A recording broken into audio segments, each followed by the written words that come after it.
ఇది శివుని 5 నివాసాలలో ఒకటిగా పరిగణించబడుతుంది. తిరువన్నామలై ప్రదేశాలలో మణిపూరక చక్రంగా పరిగణించబడుతుంది.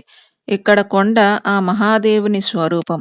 ఒకసారి బ్రహ్మ, విష్ణువు తమలో తాము ఎవరు గొప్ప అనే వాదన జరుగుతుండగా, వారి అజ్ఞానాన్ని పోగొట్టడానికి పరమశివుడు జ్వాలాకాంతి స్తంభం రూపంలో వారి ముందు ప్రత్యక్షమయ్యాడు. విష్ణువు వరాహ రూపాన్ని ధరించి ఈ స్తంభం యొక్క పాదాలను కనుక్కోడానికి దిగాడు. బ్రహ్మ హంసరూపాన్ని ధరించి స్తంభం పైభాగాన్ని చూడడానికి పైకి ఎగిరిపోయాడు.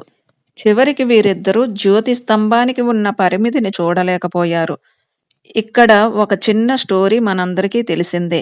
బ్రహ్మదేవుడు చూడకపోయినా చూశానని చెప్పడం, శివుడు పూజలు లేకుండా శపించడం, విష్ణువు నేను గుర్తించలేకపోయాను అని చెప్పడం మనకు తెలిసిందే. అయితే వీరిద్దరూ పరమశివుడే పరమేశ్వరుడిని తెలిసి ఇద్దరూ పూజించారు.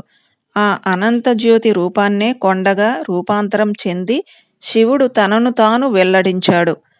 అదే తిరువన్నామలై అని పిలువబడే కొండ. శివుడు తన పూజ కోసం జ్యోతిని సూచించే లింగ రూపం తీసుకున్నాడు. ఇదే లింగావిర్భావం జరిగే ప్రదేశం. తమిళంలో అను అంటే చేరుకోదగినది, అన్న అంటే చేరుకోలేనిది, మలై అంటే కొండ అని అర్థం. అన్నామలై అనే పేరు ఈ కథ నుండి వచ్చిందే. సంస్కృతంలో అరుణ్ అంటే ఎరుపు, అచల్ అంటే కొండ, అరుణాచలం అంటే ఎర్రని అగ్నిస్తంభం నుండి కనిపించే కొండ అని అర్థం. ఈ అరుణాచల కొండ కృతయుగంలో అగ్నికొండగా, త్రేతాయుగంలో రుబీ కొండగా, ద్వాపర యుగంలో బంగారు కొండ, కలియుగంలో రాతి కొండగా రూపాంతరం చెందాయి.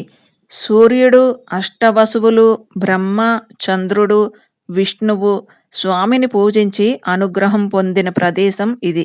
ఇద్దరి విద్యాధరులను ఒక మహర్షి శాప విమోచనం చేసి పిల్లి గుర్రం అయ్యి ఈ అరుణాచలంకి ప్రదక్షిణలు చేసి శాప విముక్తులయ్యారనే ఒక పురాణ కథ కూడా ఉంది.